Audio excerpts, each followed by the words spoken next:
जय श्री हरि। कामदा एकादशी 2023। कामदा एकादशी के व्रत से दूर होते हैं दुख दरिद्रता, यानी महत्व और ये कथा। कामदा एकादशी का व्रत 1 और 2 अप्रैल 2023 को दो दिनों में रखा जाएगा। कामदा एकादशी की पूजा में व्रत का श्रवण जरूर करें। कहते हैं इसके बिना व्रत और श्री हरि की पूजा अधूरी मानी जाती है।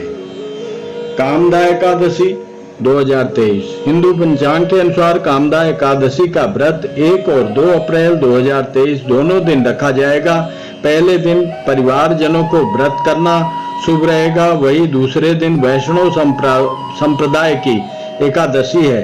कामदा एकादशी व्रत को लेकर मान्यता है कि इसके प्रताप से ब्रह्म हत्या जैसे गंभीर पाप से मुक्ति मिल जाती है। कामदा एकादशी की पूजा में कथा का श्रवण जरूर करें।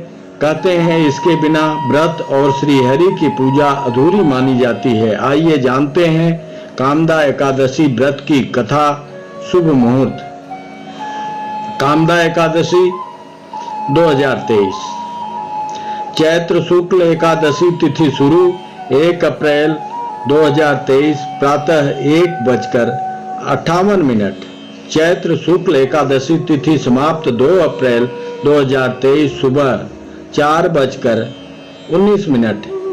कामदा एकादशी व्रत पारण समय दोपहर 1:40, सायं 4:10 2 अप्रैल 2023। कामदा एकादशी की कथा। प्राचीन काल में एक पुंडरीक नाम का राजा था जिसका राज्य भोगीपुर में था। राजा पुंडरीक धन संपदा से परिपूर्ण था।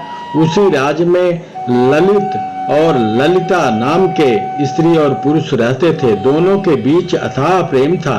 एक बार राजा पुंडरीक की सभा में ललित अन्य कलाकारों के साथ गाना गा रहा था। गाते गाते उसको अपनी प्रिय ललिता का ध्यान आ गया और उसका स्वर भंग होने के कारण गाने का स्वरूप बिगड़ गया। पत्नी की याद में भटका कलाकार का मन। राजा पुंडरीक तब तक जब ये बात पहुंची तो उन्होंने ललित को श्राप दे दिया कि वह मनुष्यों और कच्चा मांस खाने वाले राक्षस बन जाएगा। ललित उसी पल 8 योजन वाला महाकाय विशाल राक्षस हो गया। राक्षस योनि में आने के बाद ललित का जीवन दुखों से भर गया। ललिता अपने पति की यह हालत देखकर अत्यंत दुखी हो गई और पति के श्राप से मुक्ति का उपाय सोचने लगी। एक बार ललिता अपने पति के पीछे घूमती घूमती विंध्याचल पर्वत श्रृंगी ऋषि का आश्रम में पहुंची और इस दुविधा से निकालने का रास्ता पूछा। राक्षस योनि से मुक्ति के लिए पत्नी ने रखा कामदा एकादशी व्रत। श्रृंगी ऋषि ने ललिता को बताया कि वह चैत्र माह की कामदा एकादशी का व्रत करे। ललिता ने पति को श्राप मुक्त कराने के उद्देश्य से विधि पूर्वक कामदा एकादशी का व्रत पूजन किया और द्वादशी पर व्रत पारण किया।